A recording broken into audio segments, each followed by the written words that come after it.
Jack Wilshere recently told a story about asking Mikel Arteta when he knew he was ready to lead. Arteta laughed and told him, "You just have to jump in and swim as hard as you can." And honestly, that's the same advice I'd give to anyone asking me how I knew I was ready to be a husband or a father. There's no blueprint, no perfect timing.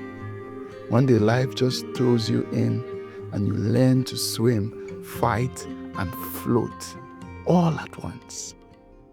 There's a real crisis in our generation. We don't have shortage of males, we have a shortage of men. Men who understand duty, men who build structure before seeking comfort, men who carry weight, not excuses. And the numbers speak for themselves. In most black communities around the world, over 60% of children grow up without their biological fathers. In the US alone, the figure among black families is about 64%. In parts of Africa, rising unemployment, urban drifts, moral confusion have created a generation of men who feel totally disconnected from their purpose. When men fall, the family cracks. And when the family cracks, community collapses. That's the real pandemic, fatherlessness. These days, too many brothers are running from responsibility, hoping life in marriage will be 50-50, as if it's an equal exchange of effort, time, and capacity. But nature and purpose were never designed that way. During gestation alone, a woman's body literally pauses productivity to produce life. So nature already wrote the code. For a season, she rests while you work. That doesn't make you superior, it makes you responsible. Responsibility is the weight that forges men. The reason many young men today feel weak is because they've never carried anything heavy enough to make them strong. Now, this doesn't mean men shouldn't feel, because real men do feel. They break down, but they rebuild. They cry, but they don't stay broken.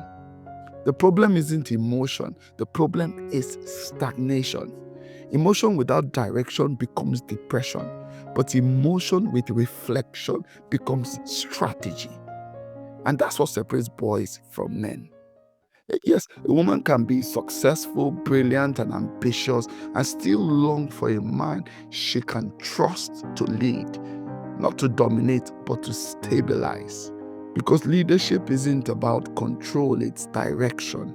It's that quiet confidence that says, "I've got us," even when you're trembling inside. You see, strong families don't just happen. They are built brick by brick, roll by roll. A man's role to provide, protect, and plan. A woman's role to nurture, multiply, and anchor. When both understand their divine lanes, harmony enters the home, and children grow with stability. And the proof is in the pattern. Research consistently shows that children from stable two-parent homes are 2 times more likely to stay in school, 50% less likely to experience hard poverty, and 75% less likely to engage in crime or substance abuse. So if you're asking, what does she bring to the table? You're already missing the point. You are the table. Your vision, your direction, your discipline. That's what gives her the space to bring her gifts. Pressure doesn't destroy us, it defines us. Because when you carry something long enough, your back doesn't break, it becomes broader. And here's the truth we often overlook. Reviving the black community won't come from politics or policies, but from rebuilding the strength of our families.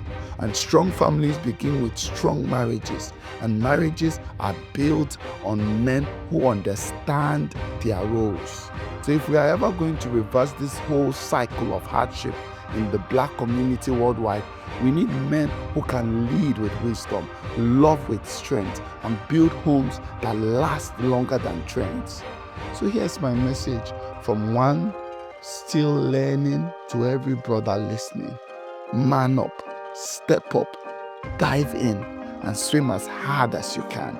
1 Kings chapter 2 and in verse 2b says, "Be strong, therefore, and show yourself a man."